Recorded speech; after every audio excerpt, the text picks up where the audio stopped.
Unang-una talagang there was a incident na talagang pinatawag namin siya. Pero Ayun, umamin ka din.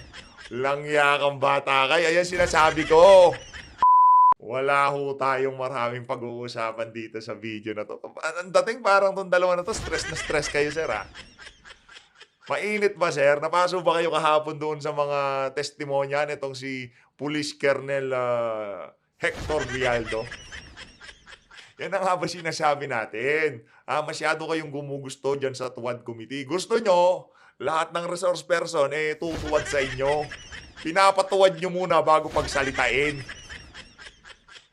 Kaya sa mga susunod na pagdinig diyan sa Senado, mga kababayan, abangan ho natin.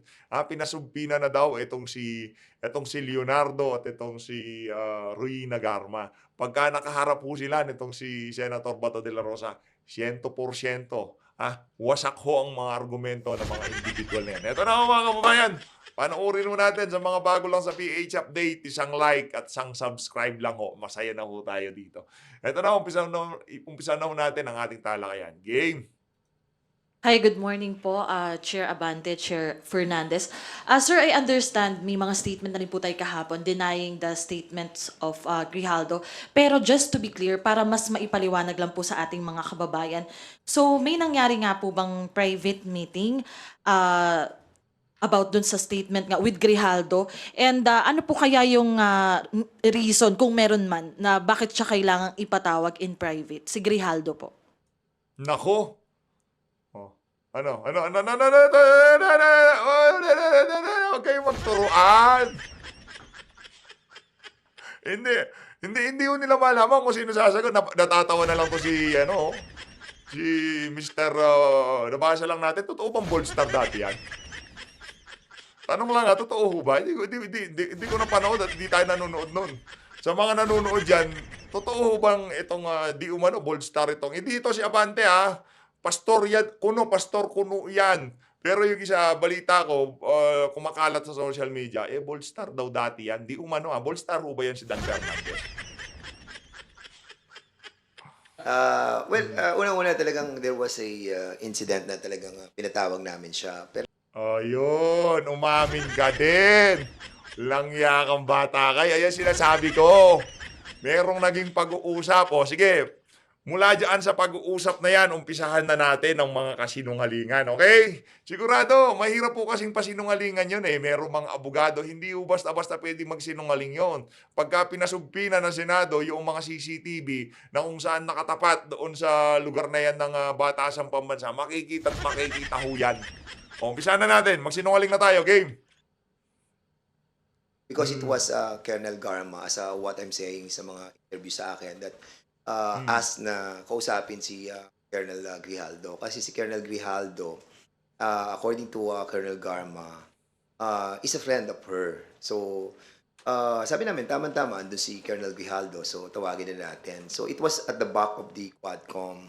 So, nang kinausap namin siya, sabi ko nga kay Chairman Abante, Teka lang. Anong pakialam nyo dyan sa mga resource person na yan? Kayo, nandiyan kayo, kausapin nyo yung mga resource person pagka oras na ng hearing. Hindi yung hindi pa nag-uumpisa, tila bagang, ito, basa lang ng mga nakakapanood, nakakakita sa mga galawan nyo. Tila bagang tinuturuan nyo yung mga resource person bago sumalang. Yan ang problema ho natin dyan, mga kababayan. Kaya bantayan ho natin yung Tuwad Committee na yan. Marami pa ho silang patutuwadin dyan. natin kasi nga kaibigan daw, siya makakapag-confirm ng mga affidavit na ginawa niya doon sa supplemental. So, what we did was, yung lawyer, sinabi namin na pumunta para in the spirit of transparency. Kasi mahirap naman na kami lang. Kasi we always see to it na dapat talagang merong kasama. As a matter of fact, yun din ang sinabi ko sa media that prior to the Quadcom hearing, nagkausap kami ni Colonel Garma. And I asked the permission of the chairman to be with me. And he accompanied me para at least transparent talaga yung usapan. Hindi. Bakit nyo kailangan kausapin? Kaya kayo napupulaan Pagka naka-suspended o naka-recess o break yung pagdinig, doon kayo kausap sa mga resource person Hindi ba sila marunong magsalita? Kasi sa sinasabi niyo, walang pressure na nangyayari, walang intimidation na nangyayari. Pero pagka kinakausap nyo kasi, kitang-kita naman kasi yung interest ng TUAD committee na yan. Alam namin kung anong pakay nyo dyan para siraan si dating Pangulo Rodrigo Duterte. At yung legasiya niya, iwasakin. Yun naman ho talaga ang pakay nyo. Magkaamin na tayo dito, tayo mga magplastikan kasi mga plastic kayo dyan sa TUAD committee eh. No, panigurado, pagkaharap si tatay dito, goods na goods kayo. Pero pagka nakatalikod, kulang na lang kung pwede niyo siyang ikulong, kayo mismo ikukulong niyo siya. Kung pwede lang ha, ganun ang basa namin sa inyo. Unfortunately, yung sinasabi niyang coercion and harassment, Mm. it never happened. Talagang wala Naku. namang coercion na nangyari. And Mm. ako, Wala namang coercion. Sabi lang nitong si Abante, pwede ka pang maging general, bata. Tuloy natin. natatandaan ko kasi merong isang tao na naandun sa loob pa eh. Aside from Mm. the two witnesses na at the two lawyers ni Garma, si chairman saka ako, and then somebody kilala ko sa mukha, hindi ko lang matandaan kung sino na staff yon. So we were discussing yung I think it was number 17 na sinabi ko ito na sabi ni Garma, mako-confirm mo daw yung sa reward system. Naku, wala po kaming alam dyan. Wala po akong alam dyan. So, pinoint ko pa yung iba, yung 1999. Tama yung sinasabi niya. Pero yung kinuers namin siya at hinaras namin siya, kasi ang coercion talagang gagamitan mo ng threat eh. Gagamitan mo siya ng force eh. Kung ginamitan natin siya ng force during that time, di ba? There was still a lot of time for him.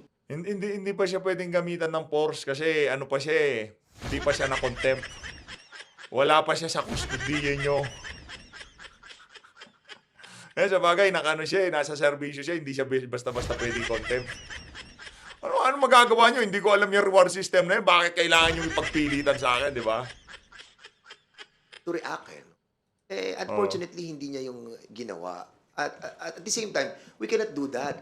Alam mo, it's so unethical for the two of us Wow! not telling, yung sa mga chairman, like si Ace, si Chairman Acop, saka si Congressman Ibig sabihin, yung yung pag-conduct nyo ng hearing dyan sa TUAD Committee, yan, merong etiquette na yung ginagawa nyo na yan, yung talagang disente, kumbaga. Wala kami nakikita kadisentihan sa mga pinagagawa nyo dyan. Pagka hindi nyo nagustuhan yung sagot ng mga resource person, pagka hindi ayon doon sa inyong just stick to the plan, nakukontempt po sila. Tapos kulang na lang, sabihin nyo yung mga gusto nyong marinig dito sa mga resource person. Wano Galing about do sa isyong yon, kung pipilitin namin siyang magsalita, and it will be against sa ating procedure na to vet No. first yung mga magsasalita para at least sigurado tayo. So yun yung tunay na nangyari. But of course, mayroon din ako sinasabi na issue na yung reason kung bakit niya ginawa yon. Well, yun yung aking analysis dun sa pangyayari. Bakit nila ginagawa to against us? Well, unang-una, demolition yun. Pangalawa, it's an attack against me and, against you. Demolition daw. Wala kami kailangan i-demolish. Walang kailangan. Anong mapapala ni Grijaldo? Dapat manahimik na lang siya kung tutuusin. Kaso mali talaga. Labag sa kanyang prinsipyo, labag sa kanyang mga pinaniniwalaan. Yung gusto yung mangyari dyan sa TUAD committee na yan. Anong pakay nyo? Bakit kailangan nyo magpunta doon? Bakit hindi silang dalawa ni Garma mag-usap? Bakit kailangan nyo magpunta ang dalawa nitong si Atras Abante? Anong pakay yung dalawa, di ba? Ganun lang naman ho yun. Kung bahala kayo mag-usap dyan, baka mapupunta dyan, mabahiran pa tong TUAD committee na to. Hindi ako magpupunta dyan. Kung gusto mo, Garma, yung abogado mo, pakausap mo kay Grijaldo para walang problema. Hindi kami madamay dyan sa problema na yan. Maging issue pa yan, di ba? Pwede nyo naman sabihin nyo, kaso, gumugusto kasi kayo. Di ba? And most likely, they really wanted to discredit the whole of the Quadcom. And it's quite Wow. unfair, no, to all of the members of the Quadcom, especially the chairman. What happened nang invite namin with our own volition na to talk to Colonel Grijaldo because it was asked by Colonel Garma.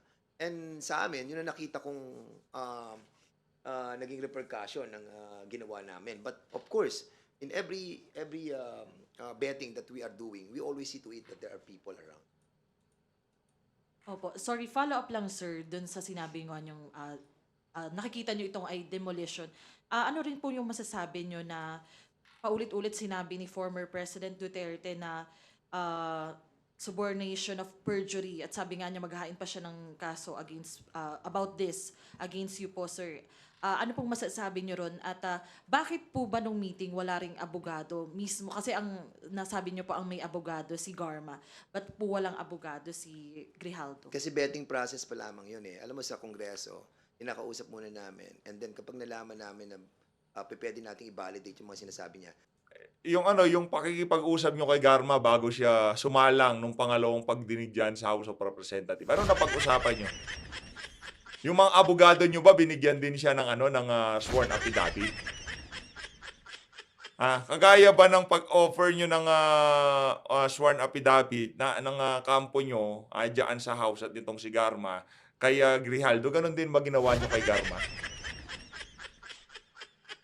so, that time, wala namang lawyer na dala si Grijaldo during that time eh. Ang may lawyer doon is si Garma. And that's the reason why we asked na kung pwede yung dalawang lawyer pumunta doon para at least transparent yung usapan. Now, kung nagsabi siya na, yes sir, kinocontrol ko po yan, alam ko po yung reward system. And then, bring your lawyer.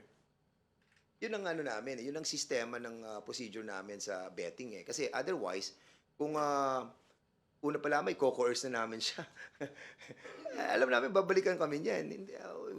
We're not like that. And you have to remember that we have a lot of evidences already. As a matter of fact, yung ating pong sinasabi natin na corroborative, na-corroborate na eh. Actually, hindi naman kay Colonel Garma nagsimula yan eh. Doon sa dalawang PDL na kinorroborate ni Jimmy Fortaleza. Ni kinorroborate. Teka yung dalawang PDL na sinasabi nitong anong pangalan nito, itong si Dan Fernandez. Sinabi na ni Tatay Digong, yung sinasabi nilang ginawa mong dinuguan, di ba sinabi niya, ba't ko gagawin yun, ba't ko tatawagan, di ba?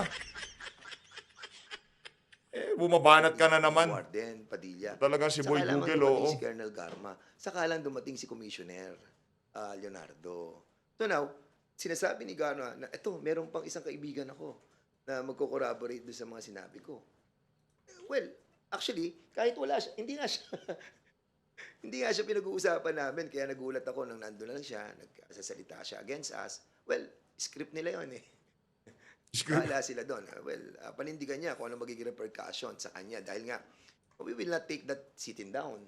Of course, yung kanyang affidavit na kinores, hinaras, and under oath siya, mabigat yun. And we will do something. And this will be collective. I mean, not me, not him, but the whole of the Quadcom. Because the integrity of the Quadcom is at stake here. And we have done nothing wrong. Sir, sorry yung sa statement lang po ni former President Duterte about subornation of perjury. Ano pong masasabi nyo doon na is, he even said na magfa-file siya ng case about this? Well, ako, carry on. We will take action on that. Kung magpapile sila sa amin, then yun ang mga repercussion of the things that we are doing for the Quadcom and for the Filipino people. And if this Wow, is for the the Philippines. way that we need to act on certain things that happen, then we will confront the issue. Next questions from Ina Panganiban Perez of GMA7. Sir, clarification lang. Sinabi niyo, script nila yon. Kanino po? Kung nag-affidavit siya doon, tapos, well, actually, sa totoo lang, kaya ako nasabing script yan. Alam niyo kung bakit? Kasi nga, during the time of our investigation, yung kay Colonel Andulan, yung sa issue nung namatay si Cesar Perez, na kung saan si Colonel Andulan, siya ang humuli kay Councilor Norbin Tamisin ng Los Baños, Laguna. And I am very particular of that issue. And then suddenly, yung CCTV lumabas. Nakita natin na wala naman si Norbin Tamisin doon. And sniper yung tumira kay Mayor Cesar Perez. Si Colonel Andulan from Batangas, siya ang humuli kay Norbin Tamisin. So, when I was asking the Colonel Andulan about ano yung relationship mo kay Gerald Bato, sinabi niya na na-assign siya doon sa PNPA. At doon sa PNPA, during that time, yung anak ni Gerald Bato was in school, first year as plebo. So, yun ang sinabi ko, yun ang relasyon mo. And then suddenly, yung issue.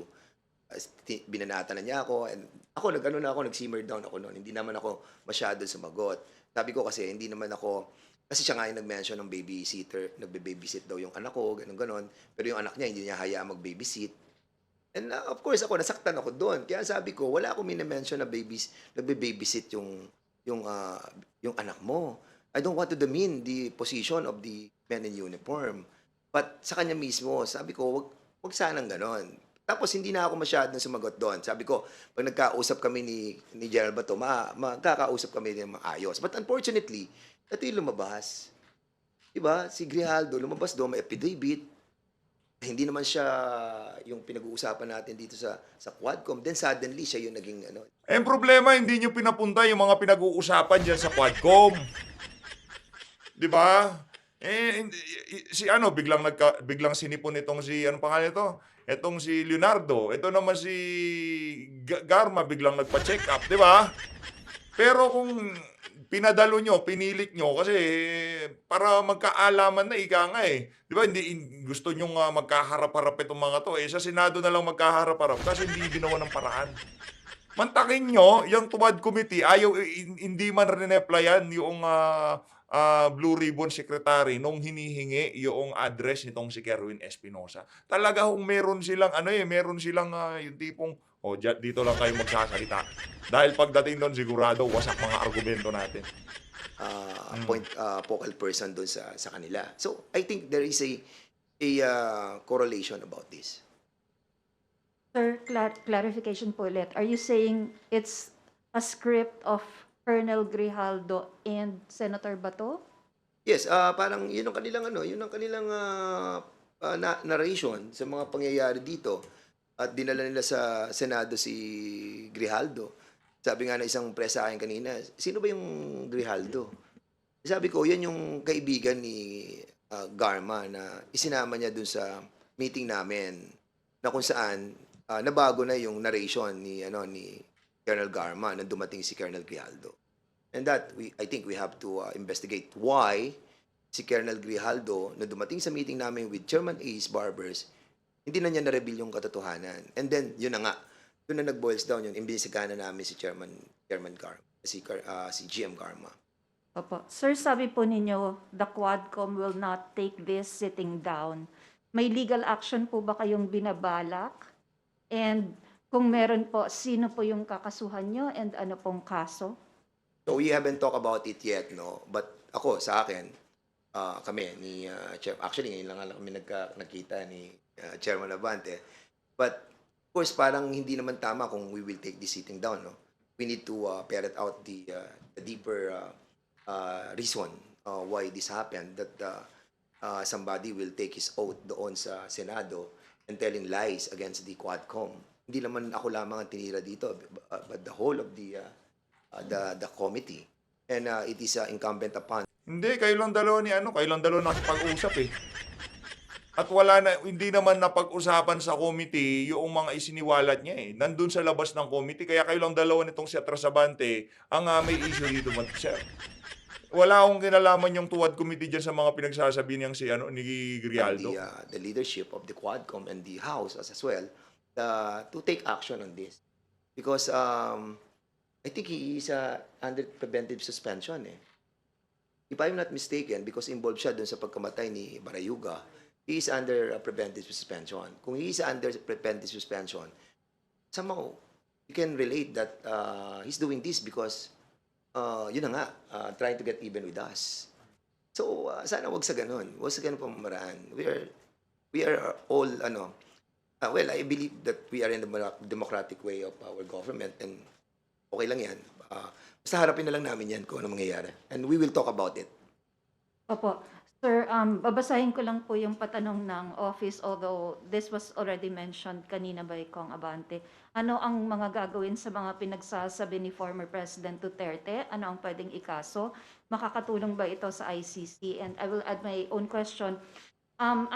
Kasi, di ba, dati nag-turn over kayo sa OSG ng documents for civil proceedings. May gagawin din po ba kayong ganong action in relation naman po sa criminal cases na connected po doon sa testimony ni President Duterte sa Senate? Well, nabanggit ko na binanggit ko yung Republic Act number 9551, no? Na entitled noon, the Philippine Act on Crimes Against International Humanitarian Law, Genocide, and other crimes against humanity. Hindi kami ang magdidemanda eh. I mean, sa amin po, sa Quadcom sinabi namin po ulit-ulit we just want justice to be done. Bilang chairman ng Committee on Human Rights, we just want justice to be done. Now, naniniwala naman kami sa war on drugs Pinapaniwalaan namin yan Ayaw namin ng drugs sa Pilipinas Ayaw natin manatili ang mga drug laws sa Pilipinas. Pero, Yun. Napapaso na ho kasi sila kasi nakakatanggap ng napakatinding simpatsya itong si dating Pangulong Rodrigo Duterte sa mga nangyayari na to. Mas nakikisimpatsya ho yung ating mga kababayan kay Tatay Digong kaysa dito sa mga aso ni Tambaluslos na to. was it necessary to kill more than 20,000 people para lang ma-stop yung drugs sa ating bansa? No. Meron siyang tinabi na collateral damage. Collateral damage ba yung napatay na 3-year-old? Napatay na 9-year-old? Collateral damage ba si Kian Alejandro? O sinasabi nila, ilan ba ang napatay na Walang sinabing ganun si Tatay Digong. Itong matanda talaga na to, kung ano-ano linalabas ang bunganga niya. Walang ganun sinabi si Tatay Digong kahapon. Wala siya sinabing collateral damage. Sa kahit, ang sinasabi ho natin dito, sa kahit na ano pang issue yan, sa ayaw sa gusto natin, merong ganong problema, merong collateral damage. Ngayon, doon sa issue ng ipinagbabawal na droga, ng mga drug lords? Ilan ba? Oo. Sa data na kinuha namin sa Philippine National Police, wala pang 100 Teka lang singitan lang ho natin itong si Atras Abante. Kasi ano daw, collateral damage. Wala hong ganon. Yung mga pulis na nakadisgrasya dyan sa mga tinutukoy nyo ho na yan, nakakulong, wala ho sa serbisyo. Kasi meron hong irregularidad sa ginawa nilang trabaho. Okay? Merong irregularidad. Ngayon, sinabi ni Tatay Digong, gawin nyo lang ang tama. In line of duty, pagka ginawa nyo yung tama, babakapan ko kayo. Pero pagkakapalpakan yung ginawa nyo, pasisyan tayo dyan. Collateral damage. Isa lang ang collateral damage dito. Alam mo kung ano yon, Abante. Yung ano nyo, yung MOOE nyo, yung maintenance and other operating expenses na liquidation by certification. Yun ang collateral damage. na napatay ng mga drug pushers. Tanong ko lang, yung mga suot mong yan, paano mo binili? Tatanong tayo may resibo ba yung mga damit mo na yan? Baka pagalitan ka ng asawa mo pagka hindi mo rin isibuhan yan. Drug pushers na mga talagang mahihirap. More than 7,000. Ilan ba napatay ng mga drug users na dapat hindi patayin? Dapat rehabilitate. 440 people. Ngayon, yung ba collateral damage ba yun? Yung ba yung sinasabi ni Senator Bato na shit happens? Yung ba shit happens lang ba yun? May pambihira naman buhay ito. Ano ba ibig sabihin ng shit? Baka hindi niya alam ibig sabihin ng shit sa American expression. Mura yun Di ba? Shit happens? Ganun lang ba yun? See that? So, ibig sabihin, kung walang accountable dito, ano mangyayari? Di ba? Sa amin. Merong accountable. Itong matanda na to, parang walang ano talaga. May accountable. Di ba nga nakakulong ho yung mga pulis na trumabaho dyan sa mga tinutukoy nyo na yan? Merong accountable. Ilabas dito. Oo. Para makapagpagawa kami ng mga batas na hindi na maaari mangyari pa ang extrajudicial killings. Nag-file na nga kami ng unang-unang bill tungkol dyan na making extrajudicial killings a heinous crime. Yun na yung aming pinile. Oo. Kaya bahala na po yung mga agencies po natin na mag-imbestiga. Dahil kami po, in aid of legislation yan. Sinabi ko na rin po, in aid of prosecution. Bakit po? We're not the one prosecuting. But we are telling the prosecutors, we are telling DOJ, yan na. Naimbisigan na kami. Alam niyo na kung sino may kasalanan. Kayo na ang bahala mag-prosecute. Sapagkat kami, ito lang maaari namin gawin. Pero ang maganda din doon sa briefly lang ang maganda sa nagiging investigation natin, na-expedite po natin yung pagpapile ng mga cases ng ating pong executive department. Like for example, kung sa preservation assets na we recommended na ma-preserve yung mga corporations like yung Empire 999, yung mga ganon, siyam yan. Na ngayon po, nag-issue na si Secretary Lucas Bersamin. And we are so happy that all the evidences that we have gathered have been submitted to them for their perusal. At nagkaroon po tayo ng positive reaction. Maraming salamat po. Sir, dun sa issue ng criminal cases, gagawin niyo rin yun? Magta-turn over din kayo ng documents? Yes, pag hiniling po ng DOJ that we can turn over the documents, we will do it. Anyway, sinabi ko na rin naman na DOJ is always watching the Quadcom. At talagang public naman lahat ng mga dokumentong ito. So, they could be able to get that. Dahil kami naman, we cannot even prosecute. So, talagang in aid of legislation lamang kami. So, commentatory lang kami. Para sabihin namin sa DOJ, itong lahat ng mga documents, kayo na bahala rito. What are you gonna do about this? Isa maganda nangyari doon, nagkaroon ng para sa liaison officer dito. And lahat ng ginagawa namin, directly, immediately are being taken action. Kaya lahat na expedite. Ito ito talaga ang katotohanan. Ito, para sa malaman po ng taong bayan. Ano yung katotohanan? Willful killing affected thousands of civilians. Ang sabi nga po ng ICC, ang estimate ng napatay from 12,000 to 30,000 deaths between July 20. Gawin mo pang 60,000, wala kaming pakialam. Gawin mo nga 100,000, wala kaming pakialam. Real talk wala ko tayong pakialam. Bakit? Kung ayaw nyong madama yung pangalan nyo dyan, umalis kayo. Ganun lang ho kasimple yan. Ang taong bayan ngayong mga panahon na to, sawa na ho dyan sa kriminalidad na yan na galing sa ipinagbabawal na pulburon. Ngayon, kung nakikisimpatya kayo dito sa mga pumlakda na mga durugista at mga tulak na to, wala ho talaga kayong matatanggap na simpatya galing sa sambayan ng Pilipino. Wala ko kayong pakialam. Ngayon, kita nyo naman ho. Lalakas ng loob ng mga, mga bangag kasi pakalat-kalag. Itong mga kagaya ni Abante, pinagtatanggol ho sila. Yung human rights daw ho ng mga pakalat-kalat sa daan. Yung mga nanggugulo sa karsada. Human rights daw ho ng mga yon. O paano naman yung mga ordinaryong Pilipinong naglalakad pagkagabi? Kumusta naman yung mga anak at mga asawa namin? Walang human rights yung mga yon, ganon? Ikaw naman, sir, wag ganon. 2016 and March 2019 alone. O sabihin na natin na maraming napatay na mga drug pushers. Sabihin na natin. Sabi ko, Tulak mo yan, push mo yan. Na drug lords. Ilan pa napatay na drug lords? Okay. Si Kerwin Espinosa, na sinasabi po ng PIDEA na drug lord, nakakawala pa ngayon okay. Nakakapagtaka. O paano hindi makakawala? Kailangan niya mag-testify dyan sa Tuwad Committee. Kaya nakakawala yan si Kerwin Espinosa. Kailangan niyang tumakbo ng pagka-mayor at mag-testify dyan sa Tuwad Committee. Yung former administration, lahat na-dismiss ang kaso ni Kerwin Espinosa. Paanong hindi madidismiss? Paano pagka hindi na-dismiss yun, di humina yung mga argumento nyo. Kuha nyo ba mga kababayan, pagka yung mga kaso ng mga high-profile individual na napakulong ng dating administrasyon, mapahanggang sa ngayon, nakalaya nakakulong itong mga to, di mahihina ang argumento nitong mga to, kaya kailangan nilang makalaya para umayon doon sa naratibo ng Tuwad Committee. Yun.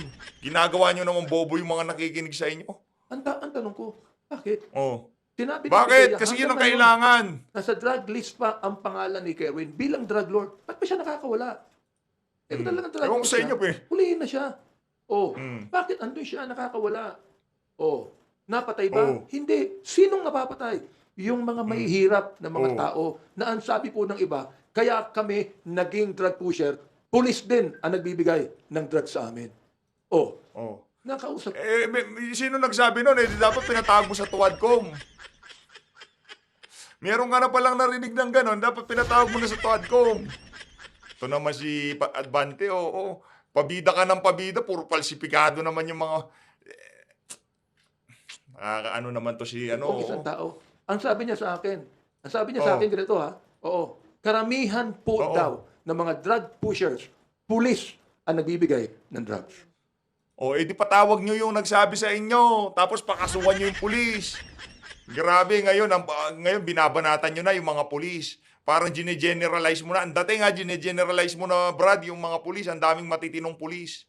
Kaya hindi tayo magtataka kung yung ibang pulis na nag-testify dyan, ilalabas din nila yung mga kahalintulad na experience nitong si Police Colonel Grijaldo dyan sa experience nila dyan sa Tuwad Committee. Di tayo magtataka sa totoo lang. Ano pong ibig sabihin nun? Di ba? Na, alam natin na sinabi ng ating Pangulo na ako na lang, ako ang responsable. Huwag niyong pagbintangan ng mga kapulisan ko. Ba't niya minumura yung mga pulis? Ba't niya minumura yung mga pulis? Kailangan murahin Di ba ito naman si Abante, para namang kinukuha mo yung style ni Tatay Digong. Hindi ka naman kasi pwede sa ganun, Brad.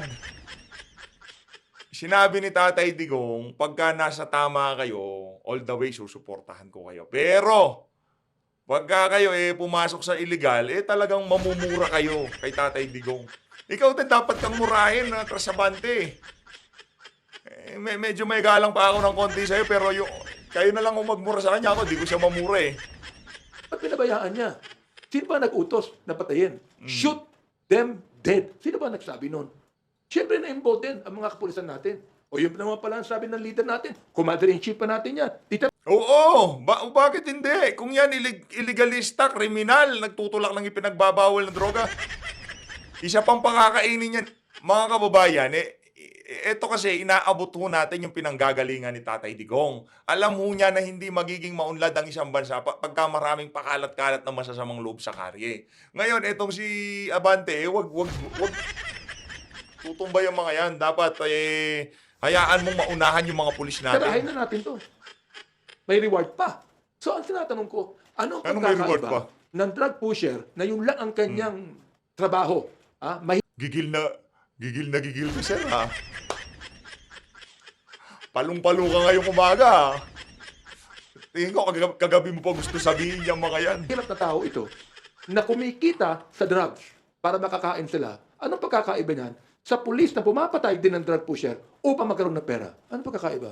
Wala pagkakaiba Yun, tapos na. Sabay tawanan tong mga unggoy na kanantoka, oo. Nasabi siguro sa mga pres, nadala kayo dun sa drama ko, no? Ganyan din ginagawa ko sa kongregasyon ko. Nakikipagbulahan ako. Ganyan, di ba?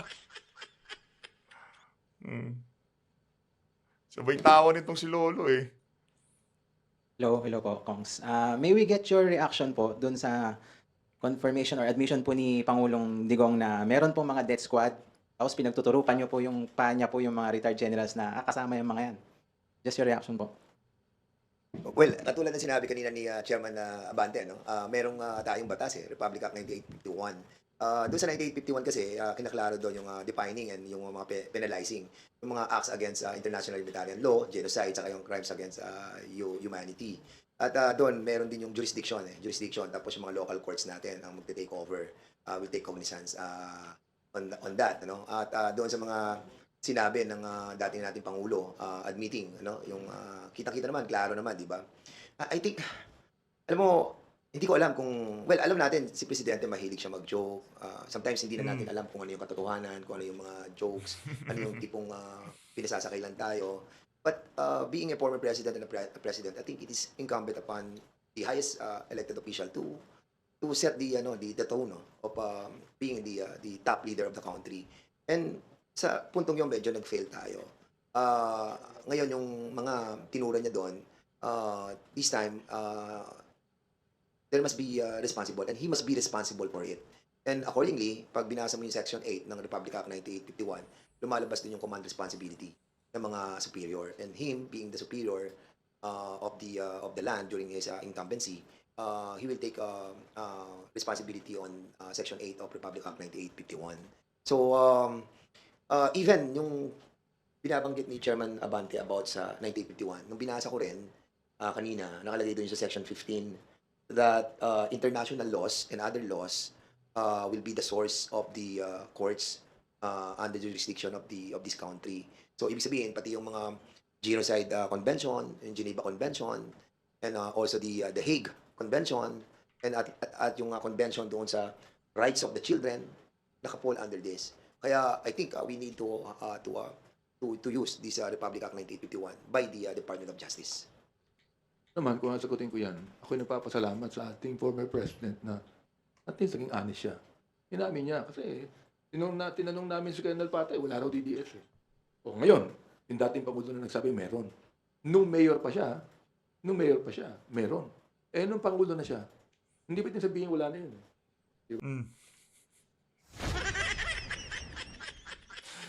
Isa ho itong si Atras Abante doon sa mga pinasakay ni Tatay Digong kahapon sa kanyang biyahe. Ay, nasakay siya oh. And that is binding on him.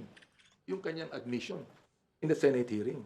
Oh, sa akin po, sinabi ko nga sa aking statement kanina, ito ay shocking normalization of brutality. Sana po nakita po ng ating mga kababayan ito.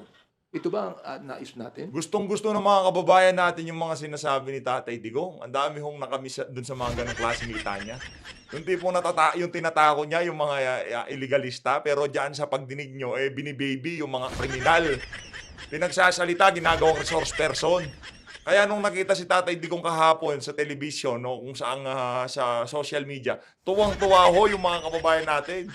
Kasi tinatakot na naman yung mga illegalista. Pagka ako nanalo, pagka ako naluluk dyan sa Davao, magsialis na kayo, uubusin ko kayo. Pero kayo nang ginagawa niyo, kawawa naman si Kerwin, kawawa naman yung si Mabilog, yung mga PDLs na hindi nabayaran. Yun ang mga pinagtatanggol nila dyan. Na maging katulad po tayo ng Mexico? Maging katulad po tayo ng Magiging katulad tayo ng Mexico, ng iba't ibang mga bansa, Colombia, pagka nagpatuloy itong kalakaran ng illegal na droga dito sa ating bansa. Real talk.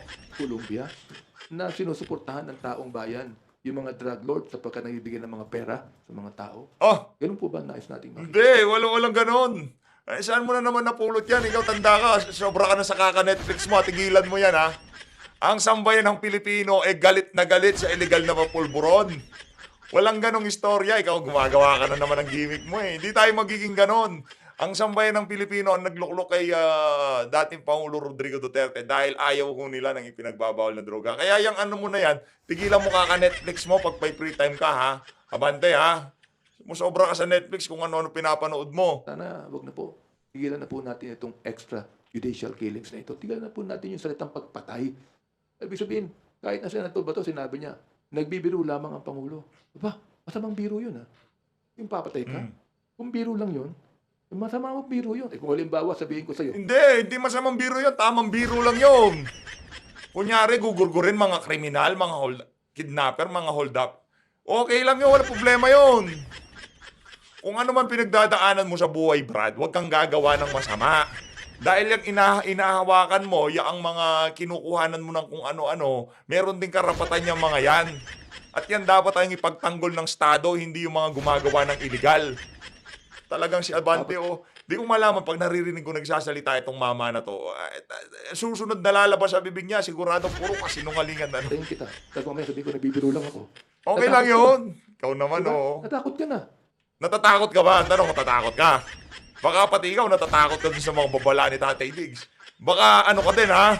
Binibiro lang kita. Natakot na ako eh. Traumatic na ako eh. Tapos sasabihin, binibiro lang kita. Ganun po ang ibig sabihin niya. Thank you. Next question is from Earl Topias from IBC 30. Last question Congressman, na. good afternoon po. Earl po from IBC.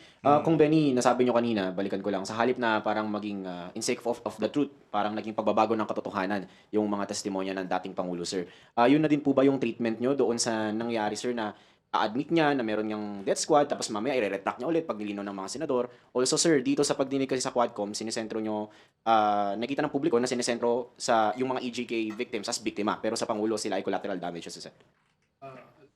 Sa akin, palagay ko hindi niya na masasabi yung nasa under oath siya, no? Nabiro ito eh. Inamin niya na meron DDS. Sinabi na collateral damage ito.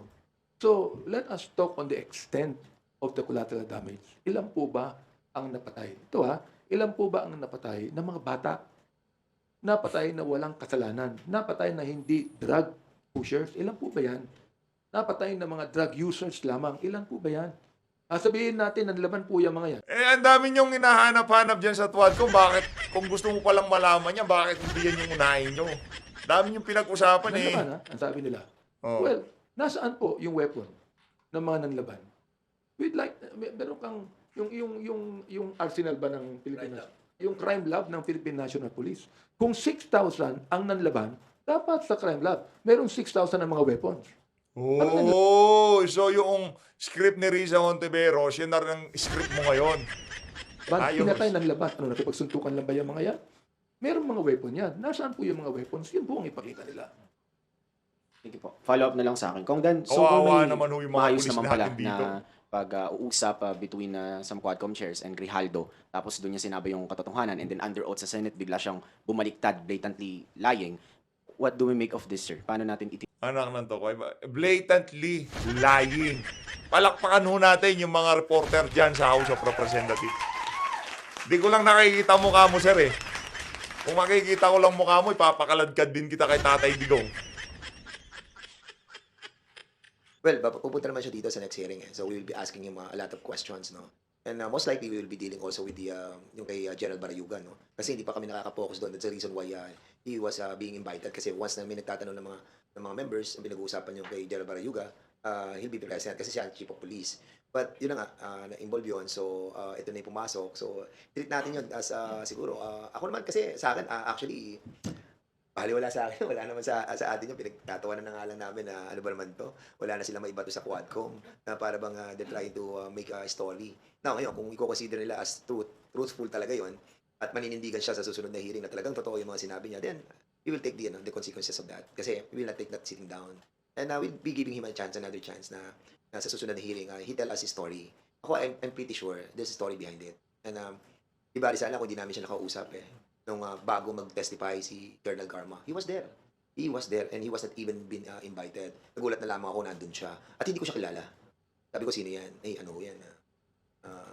Tao yan ni General Bat. Ganun ba? Sige. So, we will try to see it. Gusto ko lang idagdag. May nababanggit. Ano pa lang ho, hindi pa nag-uumpisa yung susunod na Tuadcom eh. Ini-intimidate na nila itong si Grijaldo eh. Marami kaming itatanong sa kanya. Wala pa, hindi pa nag-uumpisa. Ito si Dan Fernandez, ano na ho siya eh, yung alam na niya kung ano ang sasapitin nitong si Grijaldo. Malamang sa malamang makukontempt yan. Inappropriate ang aming pagtawag sa kanya. Sabi ko, appropriate. Dapat sabihin na lang ni Grijaldo, I invoke my right na lang siya, di ba? Huwag na siya magsalita. Kung gusto niyo akong contempt niyo ako, pero hindi babawi yung sinabi ko sa Senado. Contempt niyo na ako. Willing na ako, may dala na nga akong gamit. Dapat ganun na lang siya, di ba? Number one, human rights. Pinibigyan mo ng karapatan yung tao. Hindi naman siya namin pinilit ipatawag eh. Pinatawag namin siya sapagkat nais niya na ipatawag siya. Sapagkat si Colonel Garma, sinabi niya, classmate ko to. Kaibigan ko, classmate ko. Ito lang ang kaibigan ko, classmate. So, it is to talk to him para malaman sa kanya. Ito hindi ko alam kung taktika yung ginawa niya. No? Pero ito yun siya ang chief of police sa Mandaluyong. Napatay si General Barayuga. Nasaan ang report? Wala. Walang report. Walang police report. Siya ang chief of police ng Mandaluyong. Walang police report. Anong ibig sabihin ito? Ang sabi ni Colonel Garma, marami siyang alam. Anong ginawa niya? Yung mismong kaibigan niya at classmate niya, nilaglag niya. Yun ang problema doon. Hindi ba? Actually, sinabi nga niya doon sa hindi naman daw niya kaibigan. Parang pagkakasabi niya, classmate lang ako. Parang natatandaan ko yung sabi niya, classmate lang ako. Wala ko alam dyan. Mga ganon. So, ako nung marinig ko yun, sabi ko, sa sarili ko, wala to. So, the betting stopped. Sabi ko gano'n. So, ako, I went out. Tapos si Benny, sumunod na rin. So, yun yung story doon. So, I hope lumiwanag yung kanyang kaisipan. Kasi nga, wala naman siya sa story doon sa buong concept na inimbestigahan namin Doon lang siya sa isang peripheral issue, yung kay Barayuga. Di ba? Doon lang siya nakasama. Nagugulat kami at nakikisap siya sa isang bagay na hindi naman siya involved. Kongs, last from me. Kong Benny, doon sa pagdinig, na-mention ng dating Pangulo yung termination, yung tutudasin kita, na-mention niya as viable option yung pagpatay straightforward as form of eradicating drugs or other criminal act. Pero bilang chairman po ng Committee on Human Rights, ano pong weight na ninormalize supposedly ng Pangulo yung ganong approach? Unang-una, again, salamat at binanggit niya yan. No? Salamat, gano'n ang attitude niya. Triple, kung gano'n po ang utak ng isang leader ng bansa, kawawa ang buong bansa. Hindi, pagka ganun ang utak ng isang leader, palakpakan ng buong bansa. Di ba? Masaya ang sambayan ng Pilipino. Kasi takot yung mga iligalista, yung mga kriminal. Pero yung utak ng leader, kagaya nyo, naku, nagbibiba yung mga iligalista. I mean, Luca, binanggit din ni Tony Del Giorno. Nabanggit po namin yan sa Quadcom yung neutralize. Di ba? Yung neutralize, negation. Na ang sinasabi, kill. Kahit po si Canes Pinedo, sinabi niya, kill din yun Kahit na po ang PIDEA, sinabi nila, kill din ang ibig sabihin nun Tinignan ko yung Webster's Dictionary, ano nakalagay? Kill din ang nakalagay doon. Oo. Tapos, binanggit ni Senator Bato, hindi naman po sa aming rule, kill yan. Arrest. Ba't hindi arrest ang tawag? Bakit neutralize? Sana i-arrest ang tawag sapagkat dapat lang arrestuhin. Due process Di ba? Kahit suspect yan, nakalagay sa ating konstitusyon. A suspect is not guilty, di ba? Is innocent. Unless Hindi ka abogado, wag kang bibida ng ganyan. Mula ngayon, wag, sa mga pulis, ayaan yung bumunot, ha? Huwag kayong papalag, magagalit itong si Abante. proven guilty. Alam po ng taong bayan yan So, Baklasyo. arrestuhin natin. I-korte natin ito. Paano? Ikulong natin kung Paano aarestuhin kung lumalaban nga? Mga praning yan Palibasa, di ka naman naging pulis. Nandun ka lang sa likod ng pulpito mo. Hindi mo alam ang pinagdadaanan ng mga pulis. Nandun ka lang, alam ko, binibida mo, pastor ka, o bishop ka, di ba? Hindi na tayo pupunta doon. Pero yung trabaho ng pulis, isang iglap lang, pwede silang maunahan. Kung maunahan nila itong mga kriminal na to, mas okay ho sa atin yun. kung kinakailangan. Pero sasabihin niyo sa akin, arrest? Pinapatay na agad Yun po ang question dyan, mga kaibigan. Dagdag lang kasi when he was the president of this country, akala natin yung mga sinasabi niya papatayin, ikaw mayor, ganyan, biyan mabilo, magtago ka na sa pinanggalingan mo. Akala natin lahat yun mga jokes. Alam natin na may samang joke yung sinasabi ng presidente. Nasanay na tayo doon Then suddenly nakita natin yung mga patayan. So balitang, merong patayan. May balitang bayaran. Kasi nagsalita rin si Senator Bato saka si Senator Bongo na may bayaran and even the president, the former president. Then suddenly, nung natapos ang kanilang administrasyon, nag-iimbestiga kami sa public order and safety. Nakikita namin yung mga pulis, yung mga peke, mga bypass operation na nagkakaroon sila ng paraan para kumita pa lalo. So hanggang dumating kami dito sa issue natin na pinag-uusapan sa Pogo, sa PJK, then suddenly, lumabas na to nung kay Garma na may nagsalita na officially sa Kongreso. So ngayon nare-realize natin na lahat ng mga sinabi nila during their administration, now may katotohanan na. Dahil somebody testified under oath dito sa Kongreso. At it was corroborated by so many people. So I think, ngayon, pag magsasalita silang yung nangyari sa Kongreso, that wala namang DDS, tapos sasabihin nila, wala namang inuutos na encourage yung kriminal para mag-arm, para lumaban, para mapatay.